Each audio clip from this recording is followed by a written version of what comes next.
When I first saw the Freedom Wall that we have in our school, I was just so excited because it fits so well with teaching U.S. history to 8th graders, and I really was excited for them to be able to see the different movements going through history on that wall. I really liked how you're able to see that, you know, those colonists wanting to have their freedoms from England and making that statement within the Declaration, and then the center panel of the wall shows the struggles that they had to go through to do that, and then creating a new country with the Constitution and showing the students that progression, and then as they maintain those freedoms, working with the Bill of Rights. And we spend a lot of time studying the Bill of Rights.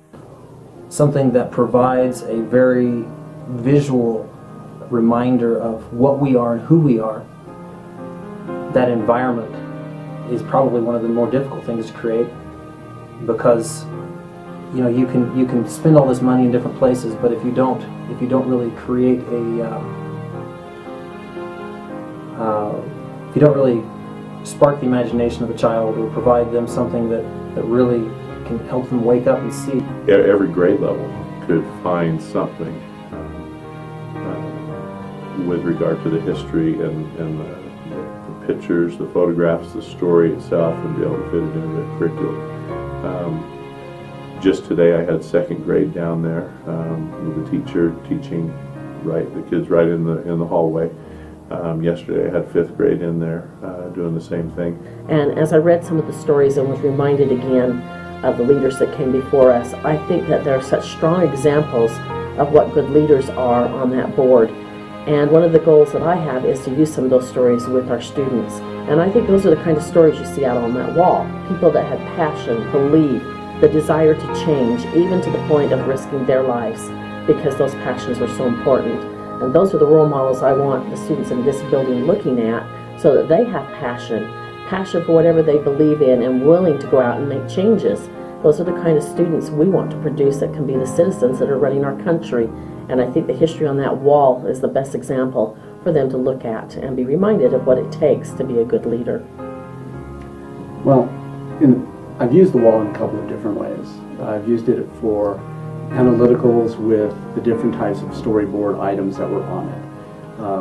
You adjust it to what the storyboard says, and use that as an enhancement more than an actual final product. Then I also utilize the illustrations. The illustrations, I think, are key for a lot of different things that you can use. You have kids, I think it's important for kids to look for more than just the surface.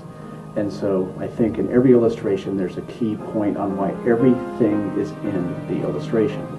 So what you do is you want the kids to take a look at it and interpret what they think is meant by the illustration.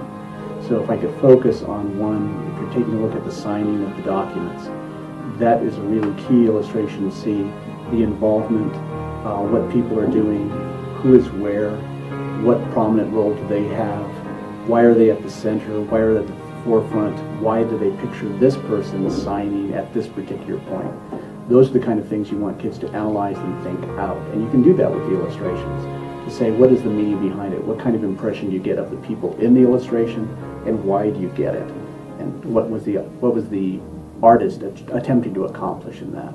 And I think that's a key element for analytical abilities for students that really is rarely done. It reinforces the idea of how can we use our hallways to teach. I can't help but every time I walk past there, the striking blue coat of George Washington as he's standing there at Valley Forge, that jumps right off at the canvas at me. Maybe it's because it's closer to my eye level than it is to the kids, but every day I see that historical figure and get a reminder of, yeah, there's George Washington, he's a leader. And for myself, how am I leading as a principal, and what am I encouraging and teaching? As we decided to buy it, it was because I knew it would change the feeling tone. And one of the reasons it was put in the location it's at is because I knew every student would go by it every single day. One parent in particular dropped off a lunch for one of his students and stopped and probably spent about 10 minutes just walking through, looking at all the pictures. And I came upon him, and he was just in awe that that we would have that there. I think it's a great centerpiece to be able to gather the kids around and to be able to explain the process and how we got to be as blessed as we are. To be able to sit them down in front of those pictures and step by step tell the story of how this country became as great as it is.